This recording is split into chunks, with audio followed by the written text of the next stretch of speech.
Dear students, हम BSc second year में spectroscopy के बारे में अध्ययन कर रहे हैं, जिसमें हमारे चल रहा था आईआर स्पेक्ट्रोस्कोपी, और आईआर में हम टाइप ऑफ वाइब्रेशंस के बारे में अध्ययन कर रहे थे, जिसमें हमने देखा वाइब्रेशन दो प्रकार के स्ट्रेचिंग और बेंडिंग होते हैं, उनके अलग अलग टाइप देखे।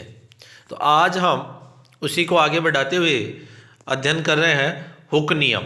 आज हम हुक नियम के बारे में चर्चा करेंगे कि हुक नियम क्या होता है। यह नियम बंध द्वारा जुड़े हुए दो परमाणुओं पर लागू होता है।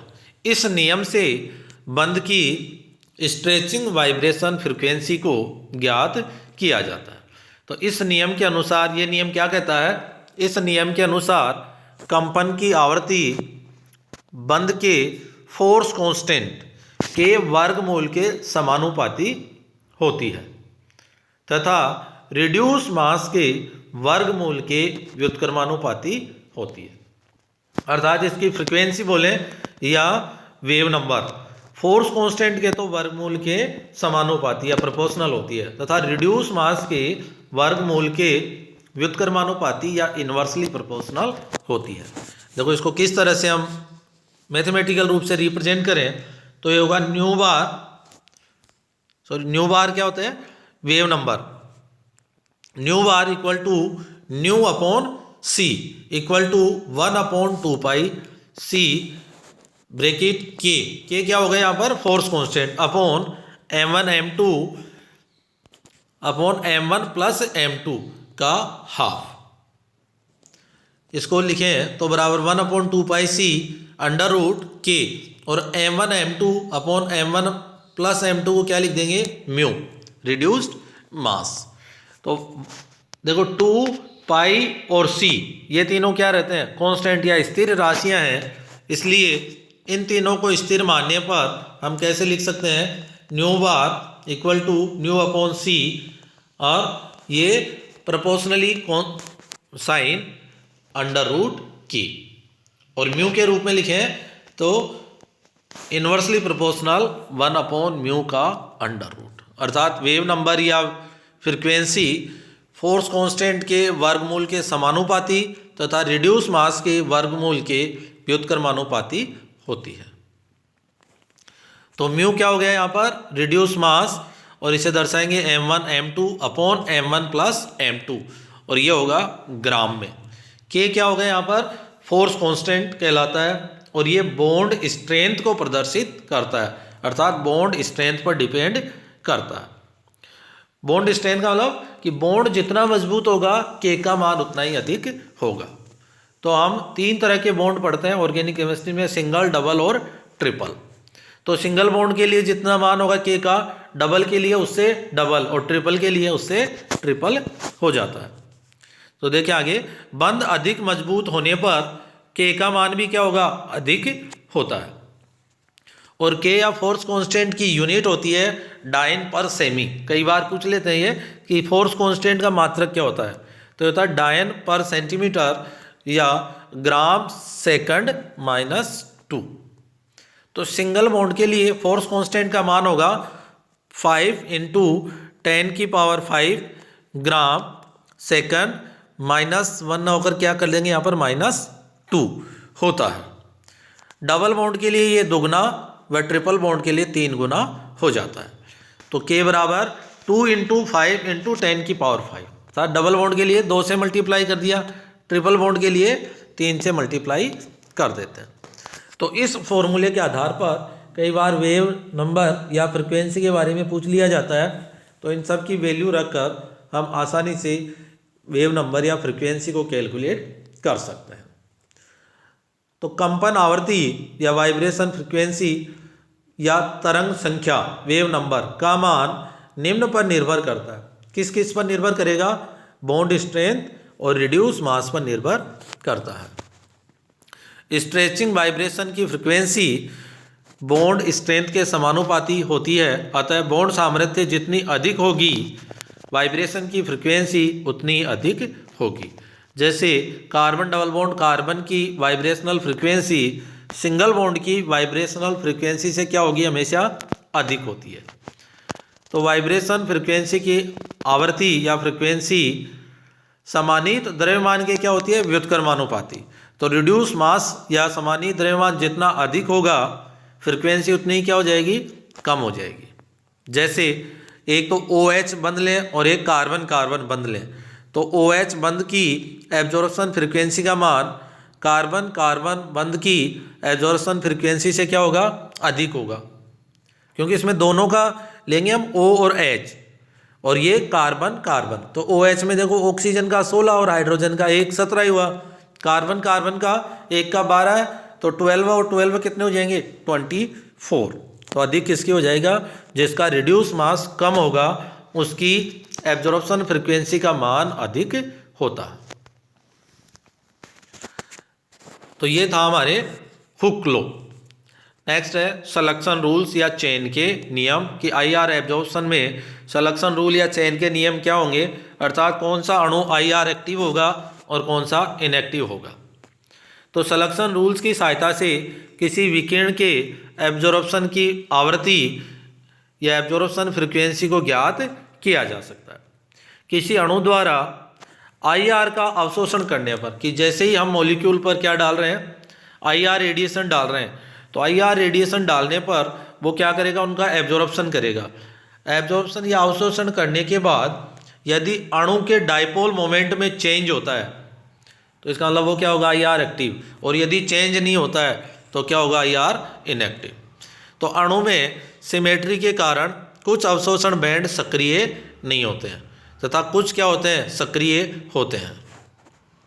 तो कौन से कंपन सक्रिय होंगे और कौन से सक्रिय नहीं होंगे, इनको हम सलेक्शन रूल्स के आधार पर बताते हैं। तो देखो सलेक्शन रूल पहला क्या है, यदि अणु में सममिति केंद्र होता है अर्थात सेंटर ऑफ सिमेट्री होती है तो कंपनों में केंद्रीय सममितता होगी व ऐसे कंपन IR अक्रिय होंगे।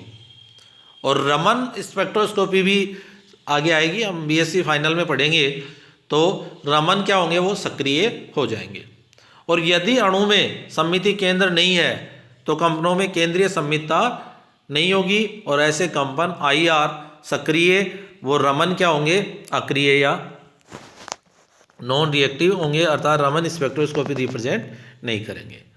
इसी का कारण है कि जो भी क्रियात्मक समूह होते हैं, हमने IR के इंट्रोडक्शन में देखा था कि इसके द्वारा क्रियात्मक समूह को ज्ञात करते हैं।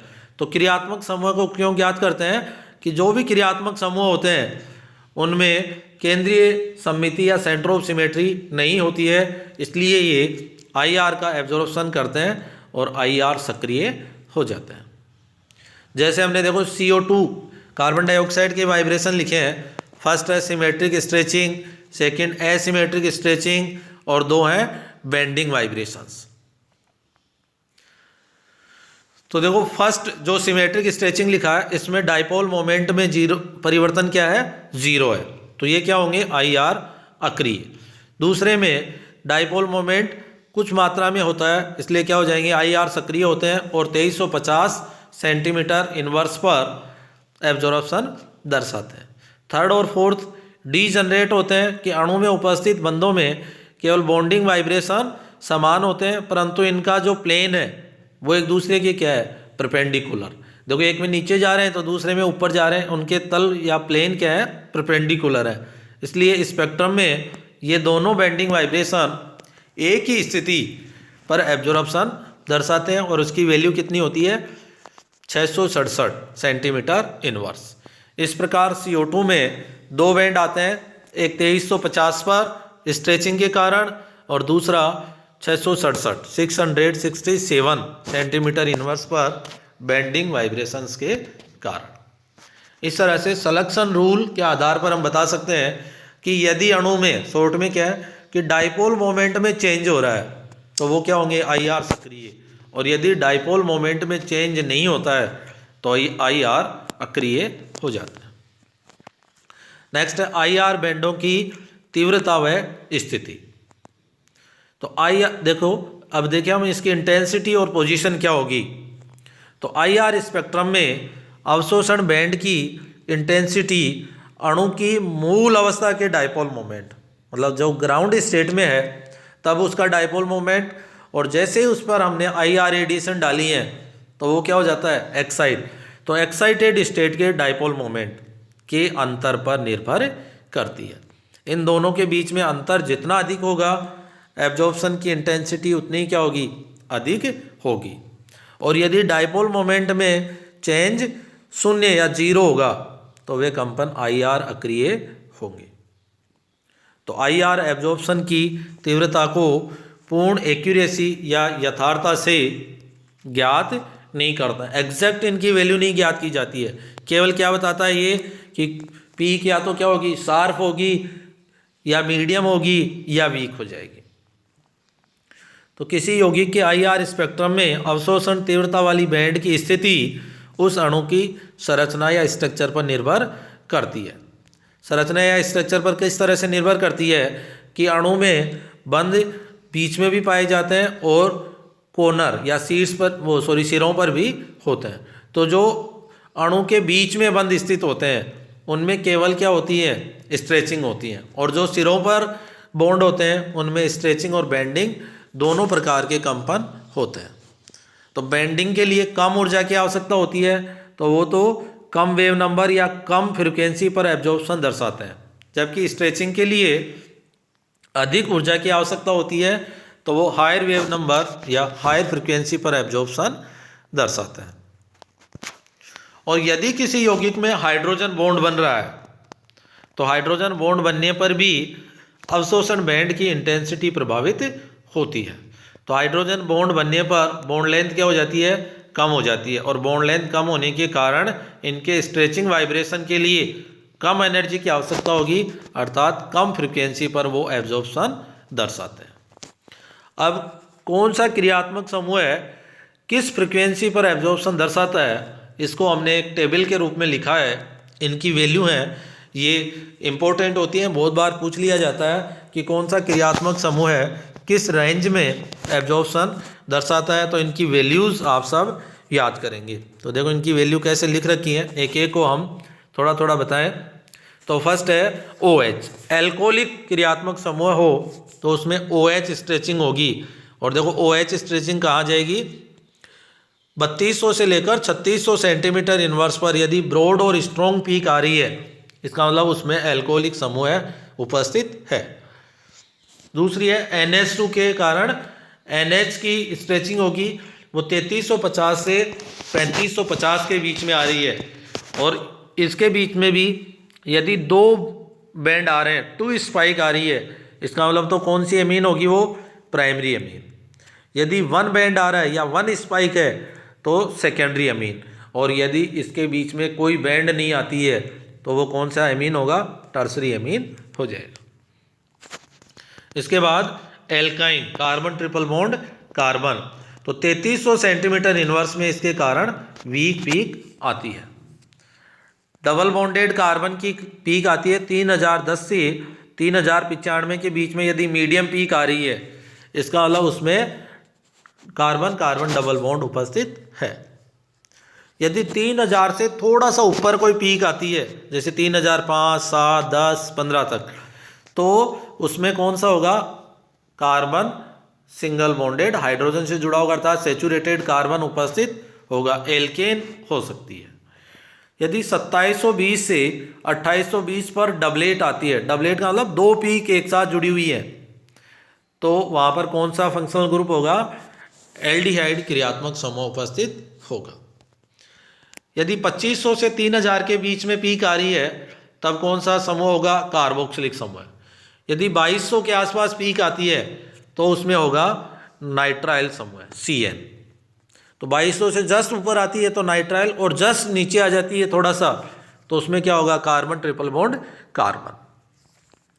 देखो 1735 पर, ये स्ट्रॉन्ग पीक को तो हम इजीली आइडेंटिफाई कर सकते हैं, 1735 पे आ रही है, उसका मतलब उसमें कार्बोनिल समूह है, और कार्बोनिल भी किसका, एस्टर का समूह उपस्थित है। यदि केवल कार्बोनिल में भी कीटोनिक समूह हो तो उसकी पीक आती है 1705 से 1720 के बीच में। अब कार्बोनिल समूह एमाइड में यदि हो तो उसकी पीक आती है 1690 पर। यदि ऑयल क्लोराइड में हो तो 1790 से 1815 के बीच में। कार्बन डबल बॉन्ड कार्बन, तो वहाँ तो पीक थी डबल बॉन्डेड कार्बन हाइड्रोजन से जुड़ा हो।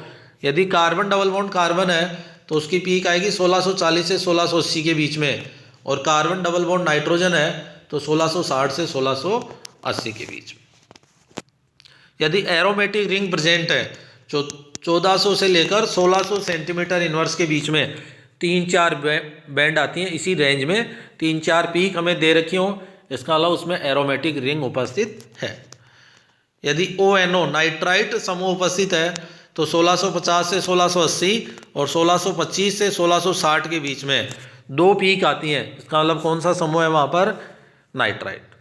यदि इससे थोड़ा सा कम आए पीक तो समूह कौन सा है? नाइट्रो। 1535 से 1620 और 1275 से 1375 2 पीक आती हैं, तो समूह कौन सा होगा? नाइट्रो।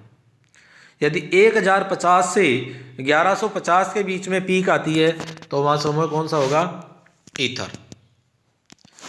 और 1250 से 1350 के बीच और 1050 से 1150 2 पीक आए, 2 बैंड प्राप्त हों, तो वहाँ कौन सा समूह होगा? एस्टर। एस्टर में कौन सी स्ट्रेचिंग होती है? ये कार्बन सिंगल बॉन्ड ऑक्सीजन वाली। तो देखो एक ही पीक आ रही है तब तो क्या हो जाएगा? ईथर। और यदि 2 पीक आ रही हैं तो क्या हो जाएगा? एस्टर। और यदि इससे थोड़ा सा ज़्यादा 1800 से 1850 और 1745 से 1790 के बीच में 2 बैंड आए तो वहाँ कौन सा समूह होगा? Anhydride. C single bond hydrogen, इसके कारण बेंडिंग आती है 1340 से 1485 के बीच में, तो वो क्या हो जाएगा? वहाँ पर एल्केन समूह उपस्थित है। देखो एल्कीन की हमने स्ट्रेचिंग देखी। अब एल्कीन में 2 तरह की हो सकती हैं, सिस और ट्रांस। यदि 710 सेंटीमीटर इनवर्स पे कोई बैंड आ रही है तो वहाँ कौन सी एल्कीन होगी? सिस। और यदि 970 पर आ रही है तो कौन सी एल्कीन होगी? ट्रांस। इस तरह से हम बैंड की पोजीशन देखकर उस कंपाउंड में आइडेंटिफाई कर सकते हैं कि इसमें कौन सा फंक्शनल ग्रुप प्रेजेंट होगा। हेलोजन या एल्किल हैलाइड हो। अब एल्किल हैलाइड 4 तरह के हो सकते हैं, फ्लोरो, क्लोरो, ब्रोमो और आयोडो। तो देखो इनको कैसे सेपरेट करेंगे? तो यदि 1000 से 1400 के बीच में पीक आती है, इसका मतलब वहाँ कौन सा है? फ्लोरीन प्रेजेंट है। यदि 600 से 800 पर आती है तो क्लोरीन, 500 से 600 पर ब्रोमीन, और यदि 500 के आसपास आती है तो आयोडीन ग्रुप वहाँ पर उपस्थित है। इस तरह से इन वैल्यूज़ के आधार पर हम बता सकते हैं कि दिए हुए अणु में कौन सा क्रियात्मक समूह उपस्थित होगा। तो इन वैल्यूज़ को आप याद करेंगे। ये वैल्यू हम बीएससी फाइनल में इनकी मिक्स्ड प्रॉब्लम जब आती हैं यूवी, आईआर और एनएमआर, वहाँ पर भी इनका यूज़ होगा। तो आप इनको 2-3 बार पढ़ेंगे तो ये आराम से याद हो जाएंगी। फिर भी कोई समस्या हो तो हम डिस्कस करते रहेंगे, पर इसको अच्छे से, इसका पीडीएफ भी मैंने आपको ग्रुप में सेंड किया है, पहले उसको पढ़ें और उसके बाद वीडियो को सुनें। Thank you.